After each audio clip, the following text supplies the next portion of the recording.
It's compelling, it's cutthroat, it's chaotic, it's clever, it's controversy and chaos, baby. So we were having an interesting conversation the other day, and I stopped this mid-conversation because we be having these little like back and forth debate-ish things, and it always be when we're not fucking recording, and I'd be like, bro, what? Do we have a podcast or don't we? We be talking shit. So this episode 76 is we need to discuss the downfall of Trey Songz. Now, I know Trey Songz is problematic for valid reasons. Allegedly. Validly. You're right. He's not been proven guilty. So allegedly, valid reasons. I get it. Why you had to be a nasty nigga? They all allegedly. Nasty niggas. But like this happened on camera. This is irrefutable. Like we seen that. Wait, which one are you talking about? Him having a temper when he was fighting? No, he pulled that girl's shirt down. Well, yeah, I wasn't even talking about that, but yeah. See, like it's there. The evidence is there. So allegedly, however, take the nastiness out, which is, okay. I mean, that nastiness is a part of his downfall. Yeah, is a part of his downfall. But it's just like he was so like here, and then it was just like, what happened? Where did it go? It's so many things, but I feel even like before, I think all of the reports and allegations and complaints, lawsuits, even before those things started to come out, it was just like he was at the top and then it was like a decline. And I just like, how did we get from point A to point B that quickly? I don't understand it. I have a couple theories. I have theories musically and I have theories like public persona wise. Musically, I feel like his first 3 albums, well, his first album, great. Second album, good. Third album, masterpiece. Like, Ready has to be one of the best R&B albums ever. Like, Ready was that nigga. I was going to say that girl, but that nigga, okay? And I think in the midst of the whole Ready situation, music was changing a lot. And Trey Songz is an R&B nigga. Like, yeah, he does a little bit of like the fun poppy type things, but that's not really his actual sound. That's not his bag. Like, he can do it, but that's not really who he is. So I feel like when music was shifting and he started really feeding the streets with his mixtapes, it's like, the mixtapes were so good, the albums would follow and be mid. I am a Trey Songz fan, and I have been since 5th grade. I don't care what y'all niggas say. I listen to that man every day, damn near. Like, all the time. Heavy rotation. So there are a lot of albums and songs by him that people might not even know or might not like, but I love to listen to albums in order. So, and what I've noticed, just going down his discography, is that when the mixtapes would be super, super good, like Anticipation, and then after Anticipation, we got the PPP. It was like PPP had hits on it, but from top to bottom. For those of you who do not know, his album after Ready was his 4th album, was called Passion, Pain, Pleasure. But it's such a fucking tongue twister, so it's the PPP. Like, the PPP. All right. Yeah, so not the PPP loans. That came not the PPP loans. But yeah, like, that is like, yes, it has good songs on it. It has a couple think things on it, but album top to bottom, it just didn't serve like Ready. Like, I feel like Ready was just too good. You know what I mean? And then after PPP, he had Anticipation 2, and it was like, whoa. You should have put this out as an album. What the fuck are you doing? Like, here's the thing. My thing with that is because I had to look at the dates, because I'm like, okay, what dates did all of this come out? It doesn't feel like Ready came out August 31st, 2009, which is I cannot believe that this shit came out in 2009. But yes, came out in 2009. Passion Play, blah blah blah. PPP followed up a year, not even damn near a year. September 14th, 2010. I feel like you followed up your masterpiece so quickly. Yeah. Like a year later. And I think probably his team's perspective was like, let's capitalize on this momentum and keep pushing him out and pushing him further. But the album just did not hit the way that Ready did. And that in 2009, like, we were still like listening to, people were putting out actual albums, like good bodies of work. We weren't at this like just drop in the middle of the night phase. Like, you knew that somebody's album was coming out. There were singles, there was videos, there was a rollout, there were interviews, there were all these things leading up and building. no pun intended, anticipation for this person's album. Mm-hmm. So I feel like when Ready dropped, nobody was ready for that because Trey Day, it was cool, but it wasn't like I'm waiting for Trey Songz to come out. But when Ready came out, smack the and niggas press to top to bottom. Like, what the fuck? Top to bottom. What the fuck is this? And I feel like having Ready be his third album is what did him in. Usher had an extremely long career before he dropped Confessions. Yes. He put work in before he dropped Confessions. Now, I don't think he'll ever make anything that's better than Confessions because it was just, I don't feel like a lot of artists have multiple masterpieces over and over and over and over and over and over again. I just don't think that they do. They be like, oh, this might have been good, but it'll never be close. It won't even like, and I Am a Lamb, but there will never be anything in the world of R&B that will ever be better than Emancipation of Mimi. You just can't do it. Like that is one of those things like magic just happened. And I feel like for him, his magic kind of happened too early. Yeah. I feel like it happened too early. I feel like if you kind of, or if you're going to come out, no. And maybe if PPP came out before Ready, because it still was a good album. It wasn't trash. It was still a good trash album. It's still an album that you can play now, and it's like, okay, this is still good. But I think the order in which his albums came out should have been rearranged because Trey Day was what that song that was what was that? Was that Step Up or Step Up 2? Was it Already Taken? Is from that album? No. Already Taken's on Ready. No, is it? Is it on PPP? No. I don't want to be a player. No. Trey Day is. Let me pull my Apple Music because I should know this information. But I think that was Trey Day. No, Trey Day is. Why is Grub on the song that's coming to my head? Because you don't know that song, but that's like a deep cut. Can't Help But Wait. Trey Day is Trey Day. Can't Help But Wait. Okay. Can't Help But Wait. Yeah, Can't Help But Wait. Last Time came out. Yeah. Yes. Last time was on Trey Day. Wait. Yes. Okay, so those were the two like lead singles from that. Okay, so you had that album that came out with two main singles. Cool, fine. Yeah, you're building your momentum. You're getting out there. You're popular. You're catching steam. I feel like PPP should have been before Ready. Yes. And it should not have come out a year. He should have probably waited 2 years before the next thing come out. Because like I'm looking at PPP, this was a good album, but it wasn't a good follow-up for Ready. No. It was a good album. And that's what I'm saying, that the order in which things come out. And I guess maybe artists, you don't really know what something is gonna do. Also, I mean, like, who wants the whole, like, if I know that this shit gonna go crazy, why am I waiting? Because the landscape might change. And I think that's what happened, but in reverse. Yeah. Oh, and then also Anticipation came out June 30th, 2009. So it was just like slap after slap after slap. It just was too quick. It was a lot. It was like, it wasn't enough time to let the shit breathe. And I feel like from going back and like thinking about Anticipation, and then Anticipation 2 came in 2011. So it was 2009, 2010, 2011. You dropped all of this shit. I feel like the anticipations were Ready throwaways. Probably. I feel like because that whole era way that those all three of those projects sound, they sound like any of these songs could have possibly been on Ready. So I feel like they were Ready throwaways. So he had them in the tuck. Then he needed a new album to make for PPP. Didn't really hit like that. But also Anticipations were good enough to be albums to me. Absolutely. If we could turn back the hands of time, word to share. If we could have PPP come out, then have Anticipation 1, then have Ready, then have Anticipation 2. That was the Anticipation Ready trilogy. That was the trilogy. That was it. Yeah, that was it. Yeah. And then I honestly, I feel like he probably, if it came out and happened in that order, would have been bigger because it's like, now we're going to let Anticipation breathe. Then we're going to come with Ready, which is like, because Ready is what excuse me, like, sir. I wasn't familiar with your game. I didn't know Trey Songz with the motherfucking braids was gonna give it up like that. Cut them braids off, and all of a sudden, the music started being like, this is it. This is what I've been looking for. But I don't even know. And then even after Ready, what happened?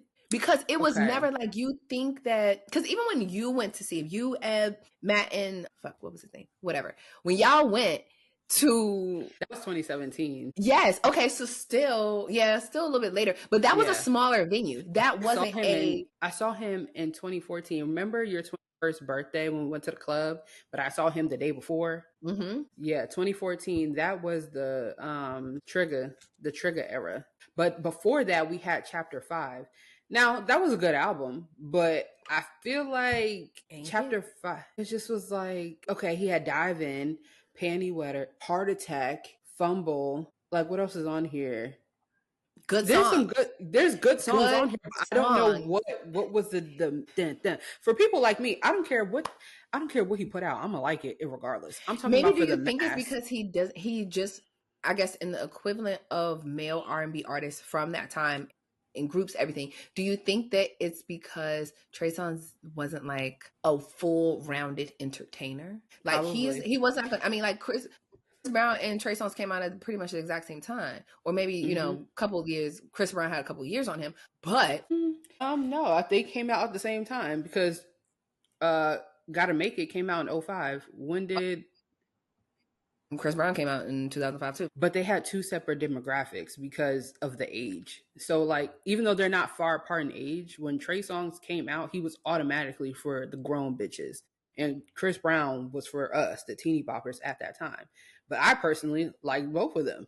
Yeah, I like both of them, but I'm saying, like, as far as like, if you think about how artists ascend in their career, how they start performing on bigger stages, I feel like you have to start doing more. Like, yeah. And I just feel like with him, it was kind of a stand there and sing. And right. Take my shirt off. Sex appeal. Sex. Exactly. Like, but does that really translate into the larger stage? No. Like, I am the hugest act. Like Usher is going to stand there. Usher can stand there and sing. He could take his shirt off, but Usher can also perform. He can dance. There's production behind this. And I just feel like, with Trey Songz, it was no production behind it. Yeah, the performance and artist development aspect. It was more so awful because that Prince tribute. Ooh, honey, ooh, baby, yeah. And it's also like, again, as far as vocals, Trey Songz is not a vocalist. Okay, let's make that clear. He is not a vocalist. Can he sing? Yes. Does he sound good? Yeah. But he's a what you call it? A yodeler. He's a Keith Sweat ass nigga. You get what I'm saying? He's R. Kelly. Well, no, R. Kelly can sing, but I'm saying he's in the realm of the yearning type nigga. It's about the vibe, the feeling, and the swag of the nigga. It's not really my vocal ability. Like, it's not the vocal ability. Like, girl, I'm not about to sing your drawers off, but everything else is. I'm gonna make you feel like I am, but am I really? No, I am not. Like, let's be honest. You know what I'm saying? So that is just the truth. But I've seen him in concert multiple times, and he is a good performer, but he does not perform.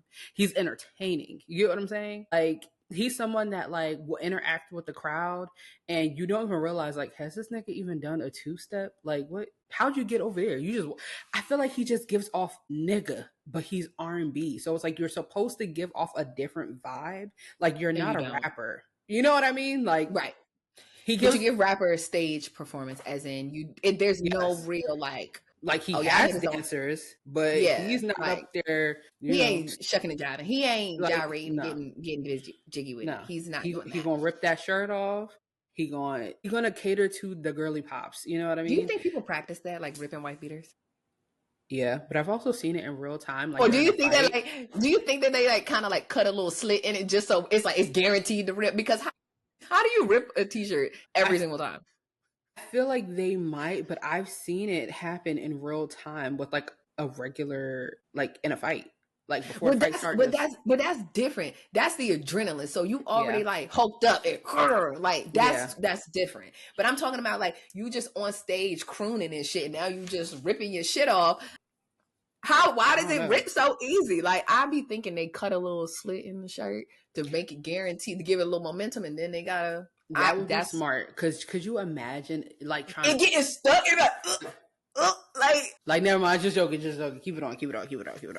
Like, I cannot imagine going to a concert and seeing somebody struggle to rip their shirt, especially when nobody asked. Like, nobody asked. But yeah, you would have did better just 1-2 him. And sometimes people do that too. But yeah, he's definitely like, what do you call it? A crowd pleaser. Like he's going to interact with the girls. They're going to throw their bras. They're going to throw their panties. They're going to, all those things. But he's not going to give you like a show. Not in the way of like performance like Chris Brown, Beyonce. It's going to be more interactive with the fan. Like he's going to point you out in the crowd, talk to you, might bring you up, like different things like that. It's fun. Like it almost makes you forget that like he's not performing, like he's singing, but he's not. I don't know how to explain it, but I've been to a couple shows and it was great. Like I would go to a Trey Songz concert today. Do you think that his show setup is more conducive of a smaller venue? Yeah, for sure. So the last concert I went to of his, which was the 2017, it was in Philly, and it was like theater. You know what I mean? He's not ballroom type small. But no. Like it's like, not ballroom small, but it's like not stadium music. It's not, you know, it's maybe more like a Howard Theater versus like a Fillmore. Well, no, he's done Fillmore before. Well, I know that. I mean, mad artists have, but as they get bigger in a sense, like Howard Theater can fit more people and it's seated versus like a Fillmore. This is a standing room kind of venue, and you can only get but so many people. Right. Like I don't think you can get 1,000 people in there. You could probably get a couple hundred in there. Yeah. No, he's not going to be going to like Soundstage in Baltimore. You know what I'm saying? No. Right. It's not giving that intimate, you know? But he could, but no. Like it's not giving that. It's more like a theater kind of place. So I feel like in Atlanta, like he could go, like the Tabernacle is pretty much the equivalent of the place. It can hold a lot of seats in the Tabernacle, but it's not a large venue. It is definitely a very like, we all here kind of thing. And then I think that's where Leon Thomas is going to perform, and I'm gonna try and get tickets for that. But he's also someone who does very well on like a collective tour. You know what I mean? Like, cause he's the artist that like you forget how many songs by him that you actually know and love, and then like when his set is done, you're like, wait, do another one. Like it's like that. Like when the whole Millennium Tour happened, and he was going viral every show because people are like, oh shit, we forgot Trey Songz was that nigga. It's like he's one of those types. You know what I'm saying? Yeah.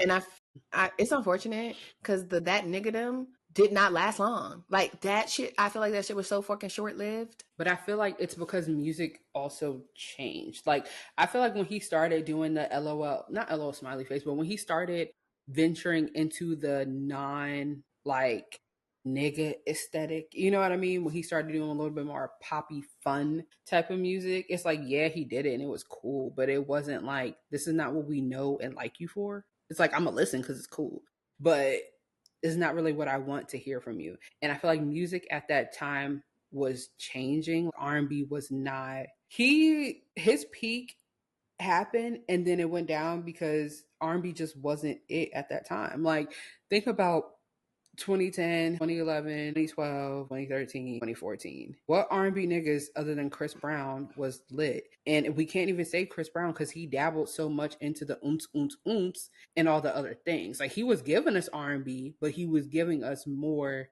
fun. Yeah. I think I think that 2010 to 2014. Yeah. Like everything was a mustard beat. Right? And if you wasn't on a mustard beat, baby, if your song did not have the same like 4 count turning on, it like during that time you did not know what song was coming on because all the songs like sound. It could have been 2 of my bitches in the club. Like it could have been that. It could have been freaking.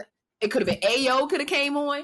Like Kid A could have came on. You didn't know what song was coming on. It's like this. All these songs sound the same, but they're different. But they sound so good. And Chris Brown is probably on 80% of these songs. Yeah. And so I feel like songs he's done, like if you go and look at some of the remixes he's done to those songs and everything, it's like, oh yeah, you flowing, but this is not your judge. Like it sounds cool, but and he also started trying to be a rapper. Well, that happened before that too. He was trying to rap too, and it was just like, I don't hate it, but I feel like I don't mind. Like it's like if you sprinkle it in here and there, but all them niggas was doing that. Like him, Chris Brown. You remember Kevin McCall? I used to love Kevin McCall. Like another crazy one. Yeah. But you get the point. The point is, I feel like music in the era of music was changing, that 2010 through 2014 era, and his peers were the Chris Browns and all of that. It's like some people lasted. I feel like if you made it through 2014, you probably are in some way, shape, or form still here today. But those people did not make it through that 4-year window. Ooh, baby, it just and I think with that, he, after that time period, like for example, the Trigger album, that's 2014. That's like Cake, Oh Nana, all those songs, Smartphones. All these songs on here, they're good songs, but I feel like his demographic had to change. You get what I'm saying? He had to start going more towards the urban, like the Tamar Braxton's type. You know what I'm saying? That demographic of people, the more adult version of fun music or R&B music. Like he wasn't quite on the Tank Keith Sweat side, but you wasn't Chris Brown, that side. So it's like it was a weird.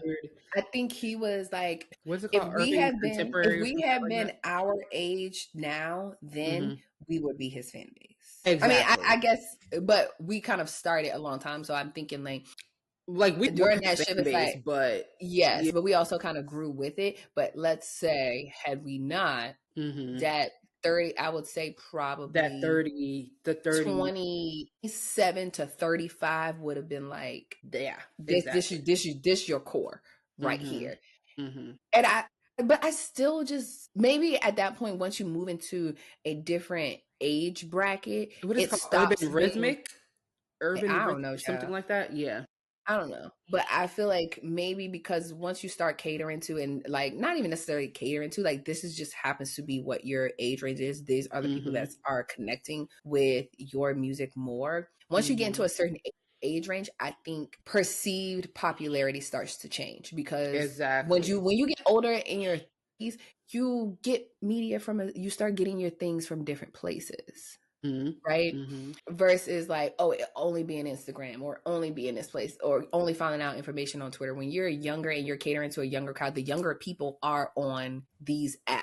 So it's like you're going to see these things kind of more, and it's more bombarded in your face. Because when you went to that show in 2014, I was like, where the fuck did you even find out that he was going on tour?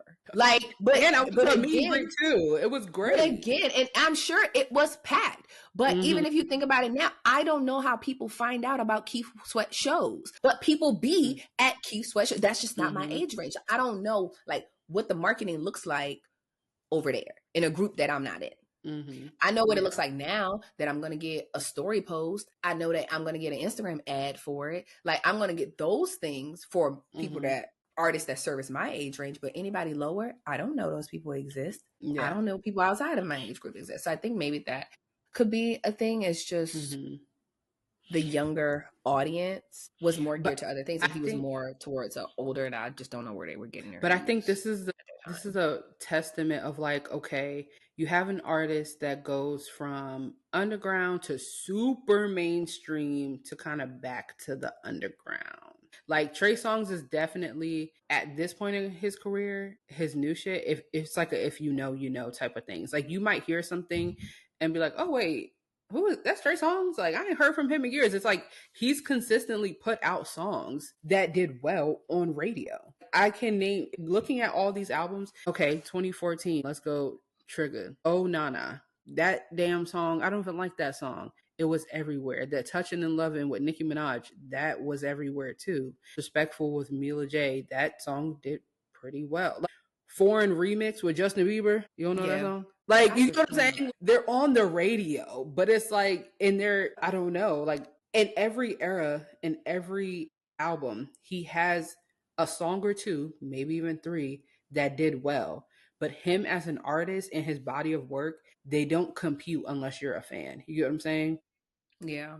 And like, for example, I think mainstream, it really just goes into your selection and what time period things came out. I think that really, for me, at least from my vantage point, that was kind of the thing that did him in, was just it was too soon. Yeah. I think too soon in having, his first album, it was a, if you know, you know. It wasn't a like, oh, people running out lined up at the mall to buy this. Like, no. It was a, if you know, you listen to it. Oh, I actually fuck with this. I like this. I listen to this a lot. Second album, kind of same thing. He started getting put on movies. And so it was like, you could tell like the label was pushing. you're getting more exposure, but I feel like they hadn't really like captured and harnessed that and like built a brand or anything around him. Right. So when Ready came out, I don't think they were ready. Yeah, I don't think so either. They weren't ready, so it didn't necessarily have a home. It didn't fit because it was a huge into rebrand from Trey from Day. having the braids to that they should have taken more time. I don't know if maybe we're thinking about this from a different perspective because now we see how albums and things are really forward pushed to us in like concepts. So, but if you think about it, like artists have actually been doing it for a very long time. We just weren't necessarily like, I would say aware of it, paying attention. We just weren't aware of, oh, this is a new era of this artist. Like the way that they dress, the way the magazine covers that they chose, the interviews, like what they're wearing during those things. I think that because also now with social media and we hear so much from other people, like auxiliary people, like we hear from the stylist, we hear from this person's glam team, that all of this is curated. This is all working together. The rollout of the album, the interview, the things that we're doing, what we're wearing, it's all together. And I just feel like for certain artists and artists like Trey Songz, if when you don't have that team and that like, I guess, vision that everybody is in on, y'all don't have no direction. Y'all don't know where you're going. It's not cohesive. It's easy to kind of lose steam or trying to be playing defense when it's like, it's out now. Y'all should have had this shit ready to go. Yeah. And it's unfortunate because the man put out some bangers and then other things kind of just. Now with the scandals, I feel like made it worse, honestly. But it made it 10 times worse. This is the craziest thing about it, right? Because if we're looking at timeline, him, Chris Brown, all them niggas, they've been the R&B niggas fighting in the club. They've been the niggas, like, they act like niggas. Okay, they act like rappers. Like, that has been literally the bad boys of R&B. Literally, they've been the bad boys of R&B since they stepped foot in this shit. But I feel like in that earlier era, the 05s through 09, media had a little bit more control of, like, their teams probably had a little bit more control of what was getting out because we weren't constantly uploading our own footage to social media. But after that 2010 to 2014 era where everybody got their own platforms and posting shit about celebrities, baby. Because prior to that, you had to get on your computer and type in gossip.com. And WorldStar. Hello. It was Media Takeout. Gossip, Media Takeout, and fucking and Lipstick Alley too. I mean, Lipstick Alley is never going anywhere, but I'm talking about like the main, like Lipstick Alley. You didn't you just kind of ended up over there. Like you didn't have to do that. B Scott. That was the other one. Those were your four main like black media outlets as far as like blogs, like our equivalents to like TMZ, USA Today. That was it. You had to get on your computer to scroll. I remember me and my mom used to get on Boss Up and just scroll. Scroll and catch up on everything. Now the way that the Shade Room, Hollywood Unlocked, it's all like I can look at 15 different news sources in one. I could just scroll, and the shit is happening in real time. Boss Up did used to upload more like that, but they used to upload like actual articles. So it wasn't just pictures and a headline. It was an article. You had to click on the article, then you could read, and then, okay, click back. Now let's see the next thing. So it's like you were getting more kind of backstory and things. I still think, even though it was on the internet, it was a more controlled manner. Yes. Whereas right now it's real time. Yeah, right now it's real time. You get half information. You get in the fucking caption misspelled. Like you getting so much shit all the time. It really started in that 2010 through 2014 era when Twitter was at peak Twitter and we were like talking about these celebrities on Twitter, and then the celebrities are now on Twitter arguing back with us, talking about them. That I feel like is what really did Trey Songz in. And the only reason why I didn't do Chris Brown in is because the boy is just that talented. Nobody could sit here and tell me that Chris Brown was not blackballed from the industry. The industry don't do shit for Chris Brown, but because he's still technically is right, and he still is, and like you said, I think it's just more of a talent thing. He's undeniable. It doesn't matter. I think he's undeniable, and also his team did what they were supposed to do. That era of him being on everything, I don't think that was just by happenstance. No, you're not going to say no to anything. You are going to be on every single track, every single genre. If they ask you, we saying yes. You are going, like, we're going to like push you out there that there's no way for you to go. It's like, what? Nobody's going to turn on the radio? Because you're going to be on every single song on the radio. And that, like, y'all could try to get rid of him, but you can't get rid of Chris Brown. Like, it doesn't matter what scandals, whether he didn't do it, it doesn't matter. He's undeniable. He's that talented. However, Trey Songz was not warranted that type of leeway because he is a very niche artist. And when you are a niche artist, you need to operate accordingly, because when your ass gets canceled, there's not going to be Trey's Angels ain't close to a Beehive or a Breezy, whatever the Breezy people are called, Team Breezy. Team Breezy. All the, like, no, like, it just does not compute. So all those artists that were acting the same, down to goddamn Ray J, everybody, all of them niggas was doing the same crazy stuff, going to Vegas and LA, fighting in the club, throwing bottles, doing this, doing that, this scandal with that girl, this scandal with this girl. Like, they all was doing the same thing. But your level of stardom and likability matters. Trey Songz, his personality definitely is an acquired taste. He is definitely he's a dark humor. Like, even when I see clips of him, like, in the club being silly, like making faces and doing stuff, and I see people in the comment like, oh my God, he did whatever they said he did. I'm like, because he's making a face, it's just so funny. And I think once people have it in their mind that, like, you're a villain and they hate you, you're always going to be. There's no coming out of that. So it's like, at this point, cater to your audience and just do your shit, and whatever happens, happens. But, like, he definitely had the opportunity to be a mainstream artist, but because of, I think, his branding and his team not being ready, then his behavior doesn't help. It's kind of like, yeah, now you're back to being a if you know artist. Like, and that is really fucking, like, it's crazy, but it's crazy. In some instances, it's warranted. It's just like, okay, I can see how we got to this point. I can see how we got here, but I get it, but I don't feel like he has provenly done anything egregious enough for people to cancel him and feel the way that they feel about him, to be completely honest.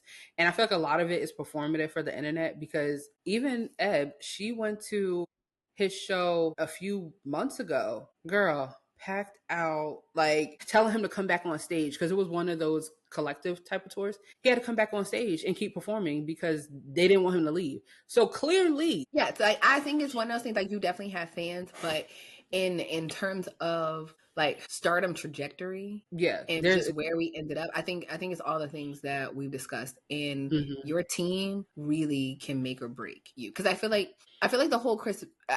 with Chris Brown's situation, it's also outside of just talent being out of this world. I think it's also a little bit more unique because Chris Brown had the momentum from the jump. Like, the way things were designed around him was, you are going to be the biggest thing since fucking sliced bread. And I think that his team, I'm sure it's changed over the years, but, like, this is still the main mentality. Like, I'm still the best thing since sliced fucking bread. So we gonna make that shit shake. So when you come out the door and you already have this momentum behind you, you have brand deals when he was doing with the double mint gum, and he had endorsements, like commercials. Like, he was out there more so than anybody else in his, like, R&B, like, or his class of artists that came out at the same time, especially for males. He was on it. So when we have to he was it, exactly. So it's like, when there's scandals, like, there's still shit going on behind us. We got to figure out how we're going to reroute, rework. And his team has been able to do that. And I think it's just, outside of talent, your team can really make or break you. How we roll this out, how we do these things, how we keep you basically in the forefront of people's minds, whether good, bad, or indifferent. Everybody got to play a part. Your lawyer got to play a part. Everybody got to, you need to assemble the fucking Avengers on your end, to, especially when you're in a situation where you got to do some kind of damage control. And I honestly think, like, Chris Brown is still able to, because how old is Chris Brown right now? 35? No, I think that nigga might be 37, 38. He's not 35. How old is he? Let me tell you. Because him and Bow Wow still give off like 21 to me. Like, I just, as old as they are, he's they 36. Still give, he's 36. I was close. I said 35. 30, yeah, I'm like, no, I know that nigga is. But in Trey Songz is 40, what? 40? He 40?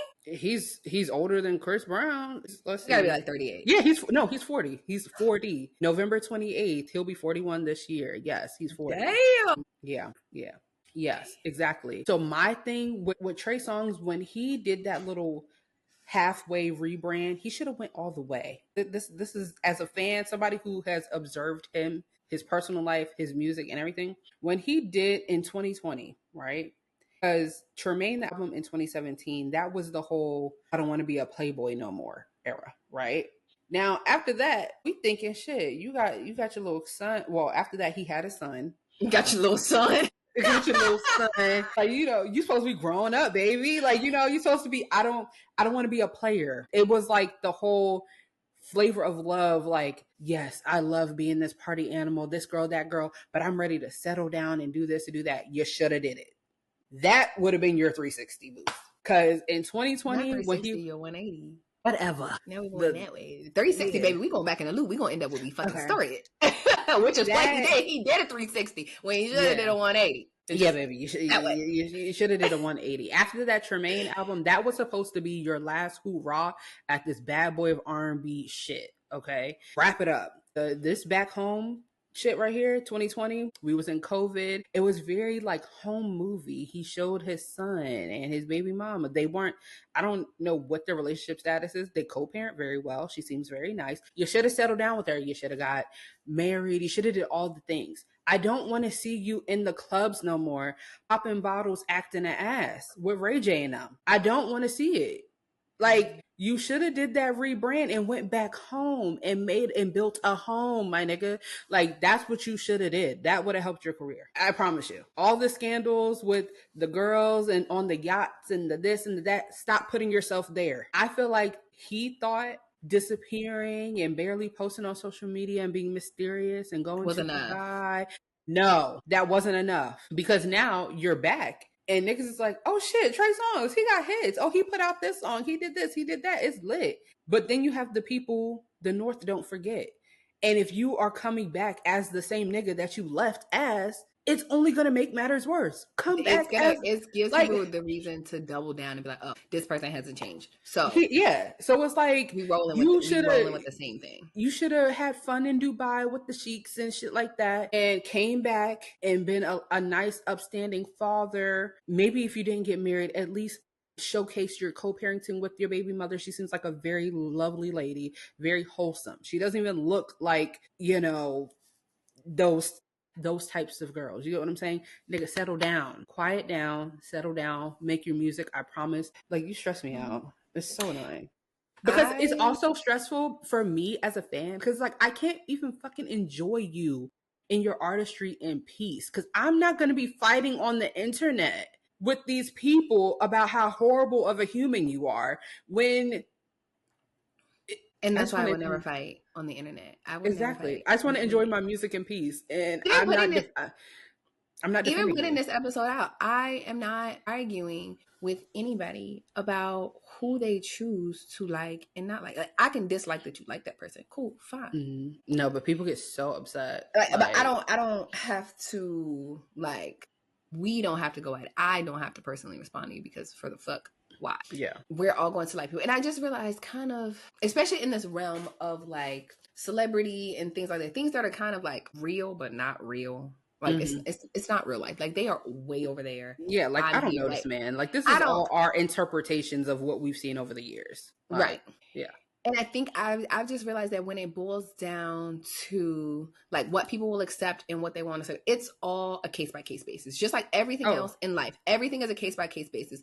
We would love to sit here and say that everybody has the same level of morality when it comes to every single thing, but we know that nobody lives their lives in black and white. No. They just don't. So it's like, you might be cool with this one person doing the same act, but another person did the exact same thing. Hell nah, because I personally don't fucking like you. And that's just what it is. And I feel like for these situations with pretty much any celebrity in general, anybody who's on the chopping block for being canceled, whatever, it's all individuals' personal interpretation of like, I feel this way, so my morals lead me to believe that I personally don't like you for, whatever reason. And then so you have a group of people that actually feel that way. You have a group of people that just want to be on any kind of bandwagon and just want likes, views, just to be able to insert themselves in the conversation.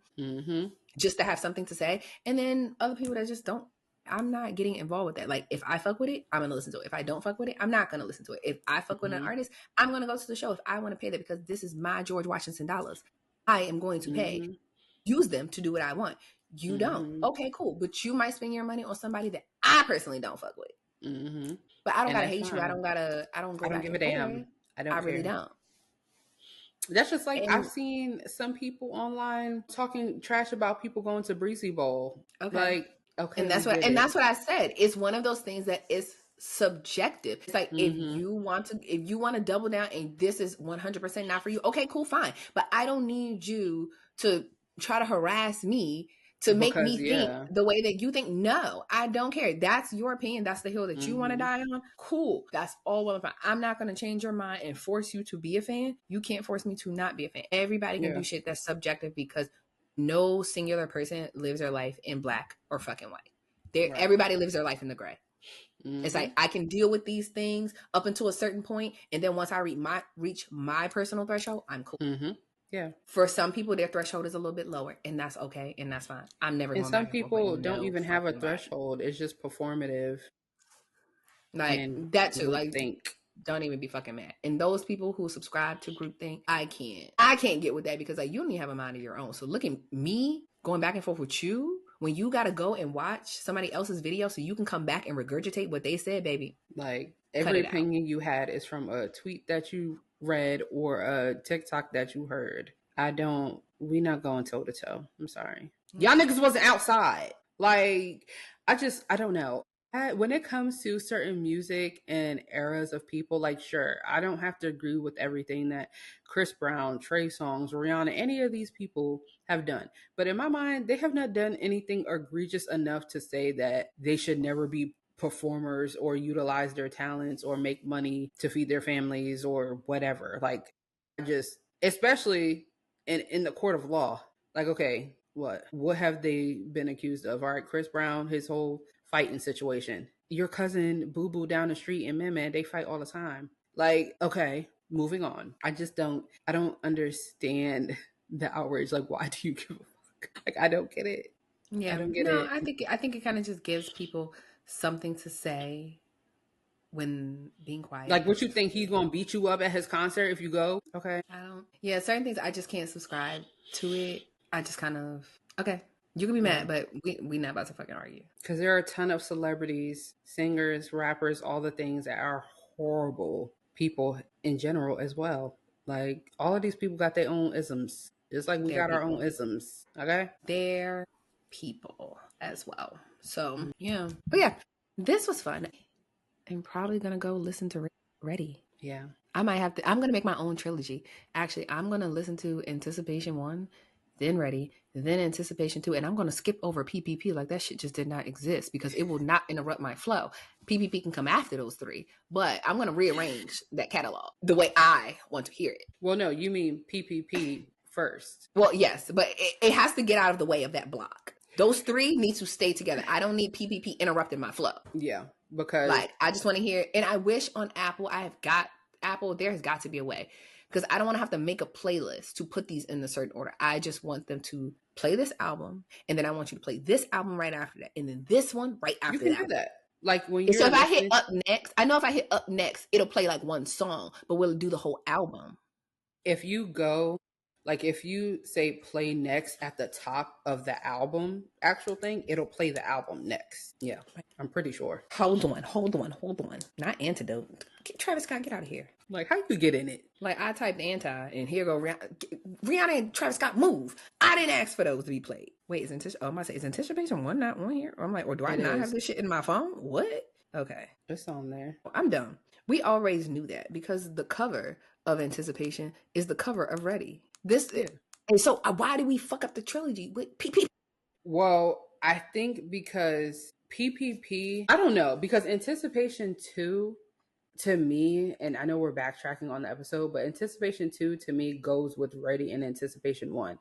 PPP, I just feel like maybe that was like a contractual thing they had to do. Like it's one of those situations where maybe the artist and the label was fighting. Like maybe Trey Songz wanted to do the whole Anticipation 2 as his album, but they wanted PPP because they thought it would be more commercially successful. Okay.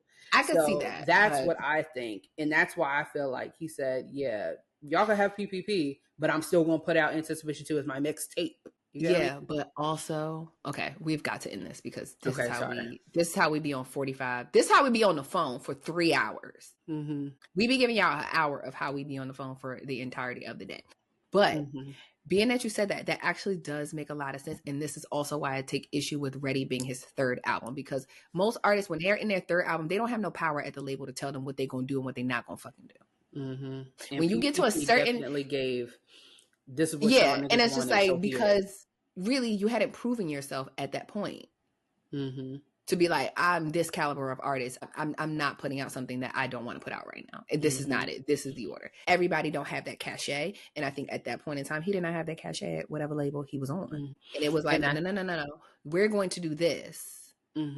And if you don't own your stuff and you're contracted, putting this shit out because, bitch, we own this.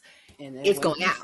And when he said Uno Reverse Anticipation 2 as my mixtape and fucked up the streets. And I can't even say how I feel about Anticipation 2 on this here podcast. But Trey, you know, I just feel like that was just like pinnacle of life. Like some core life experiences were taking place. And it's like, when 2 + 2 start equaling 4, it's like, oh my God. And then you revisit Anticipation 1 and Ready, and it's like, aha, bitch. That was the 2 + the 2. That was the 2 + the 2. Anticipation 2 was the 4. You get what I'm saying? Like, we had to come full circle. We had to really break that. Yeah. We hear, sister. Yeah. You picked up what I put down. Absolutely. Yeah. But anyway, take that for whatever you will, guys. Let us know if there are any artists or bodies of work you want us to do a deep dive on, because I mean, we're pretty well-rounded and we always have opinions. So let us know. But I think we really just had to get this off our chest. Yes, because it must be studied. Yeah. And I think we did it. So done. Yeah. So that was 76. Bye.